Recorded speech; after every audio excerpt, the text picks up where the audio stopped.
আসসালামু আলাইকুম। আজকে আমি মতিচুর লাড্ডু বানাবো। এজন্য প্রথমে বুটের ডাল কয়েক ঘন্টা ভিজিয়ে রেখে দেবো।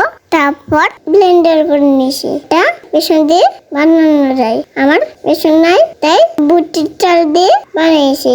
এগুলো আমি বড় মতো করে ভেজে নেব। সবগুলো ভাজা হয়ে গেছে, ঠান্ডা করে ভেঙে নেব। এখন ব্লেন্ডার করে গুঁড়ো করে নেব। একবারে মিহি গুঁড়ো করে দেবে না। এখন পাতিলে পানি গরম দিয়ে তার মধ্যে চিনি দিয়ে দেবো। জাল উঠে গেলে তার মধ্যে অরেঞ্জ ফুড কালার দিয়ে দেবো। এখন যে বড়াগুলো গুঁড়ো করে রেখেছিলাম এগুলো দিয়ে দেবো। ভালো করে নেড়ে চেড়ে রান্না করে নেব। রান্না হয়ে গেলে নামিয়ে ঠান্ডা করে নেব। এখন লাড্ডুগুলো বানিয়ে নেব। হাত দিয়ে চেপে চেপে বানিয়ে নিতে হবে, নাহলে ফেটে যাবে। আমার সবগুলো লাড্ডু বানানো হয়ে গেল।